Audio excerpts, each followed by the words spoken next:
Good morning, class. Today we are going to do lesson 2 of your course book, The Making of the Missile Men. Children, you all must be aware of who is known as Missile Man of India. He was our 11th President, Dr. APJ Abdul Kalam. You all have heard about Dr. APJ Abdul Kalam. He is known as the Missile Man of India. Now children, in this lesson we are going to read that what type of family he belonged to, how he has spent his childhood, what are the different circumstances that he has faced in his life, and what are the achievements of APJ Abdul Kalam. Children, this lesson number 2, The Making of Missile Men. Missile man India के जिन्हें बोला जाता था वो थे ये, जिनकी photo मैं आपको दिखा रही हूँ, APJ अब्दुल कलाम। ये हमारे भारत के 11th प्रेसिडेंट रह चुके हैं और इन्हें हम मिसाइल मैन ऑफ इंडिया क्यों बोलते हैं, इसके पीछे क्या कारण है, इन्होंने अपनी जीवन में क्या क्या उतार चढ़ाव देखे हैं, कितना स्ट्रगल किया है, ये कैसी फैमिली को बिलोंग करते थे, इन्होंने क्या क्या एजुकेशन क्वालिफिकेशन की है और इन्होंने इस मकाम तक कैसे पहुंचे, वो सब कुछ हम इस लेसन में पढ़ेंगे।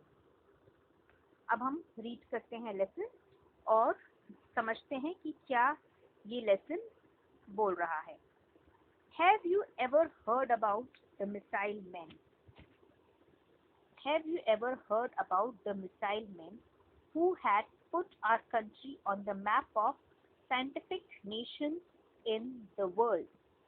ये लेसन जो है वो बोल रहा है कि क्या आपने कभी मिसाइल मैन के बारे में सुना है, उन्होंने क्या ऐसी साइंटिफिक प्रोग्रेस की जिसके कारण आज वर्ल्ड में हमारा जो नाम है वो साइंटिफिक नेशन के रूप में उभर कर आया है। तो इसका आंसर यहीं पे दिया गया है। Yes, he is none other than the 11th president of India. मतलब कि हाँ, ये हमारे 11th प्रेसिडेंट थे इंडिया के। इनका पूरा नाम है Alfred rakhi Zainuddin Abdul Kalam. He comes from a middle class family. इनका पूरा नाम दिया गया है और साथ में ये भी कहा गया है कि ये एक मिडिल क्लास फैमिली को बिलोंग करते थे। But by virtue of his hard work and determination, he rose to the highest office of our country.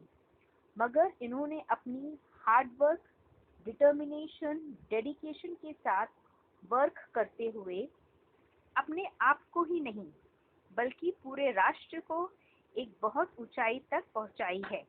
ये हम अब्दुल कलाम जी के बारे में बात कर रहे हैं। His father was a poor man. उनके जो पिता थे वो एक poor man थे, मतलब उनके पास बहुत ज़्यादा पैसे नहीं थे। From him, Abdul Kalam learned to respect all religion. Abdul Kalam ने अपने पिताजी से सारे रिलीजन को रिस्पेक्ट करना सीखा। अब्दुल कलाम बेसिकली एक मुस्लिम बच्चे थे, मगर उन्होंने बाकी रिलीजन जैसे हिंदुइज्म, क्रिश्चियनिटी, जैनिज्म, सिखिज्म, इन रिलीजन्स को भी इक्वली रिस्पेक्ट करना उन्होंने अपने फादर से सीखा। He read not only the Holy Quran but also the Gita. इन्होंने बचपन में होली कुरान के साथ साथ जो मुस्लिम्स की होली बुक कहलाती है उसके साथ साथ इन्होंने गीता का भी ज्ञान किया। His family made its living from faring pilgrimage between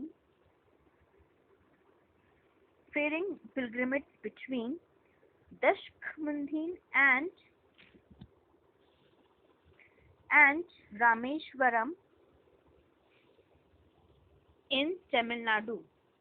इनकी जो फैमिली थी उनका मेन वर्क था कि ये लोग पिलग्रिमेज बच्चों उनको बोलते हैं जो लोग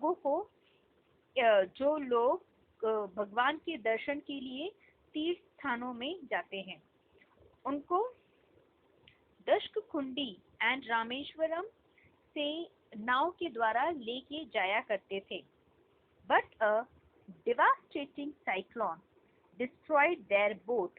मगर एक बहुत ही हानिकारक जो सैलाब आया था, उन्होंने उनके फादर की बोट को बुरी तरह खराब कर दिया था।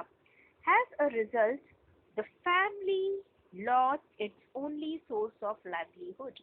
इसके द्वारा क्या हुआ, जो उनकी जो फैमिली थी, जिनका लाइवलीहुड बोट के द्वारा होता था, जब उसके पिताजी एक कोने से दूसरे कोने बोट में पिलग्रिमेज को ले जाते थे, उनके द्वारा ही उनकी फैमिली का डेली नीड्स फुलफिल होती थी। मगर जब वो ही खत्म हो गई, जब वो ही टूट गई, तो उनकी फैमिली पे बहुत ज़्यादा मुसीबत आ गई। Okay children, in this video we are going to do this much. We'll continue in the next class.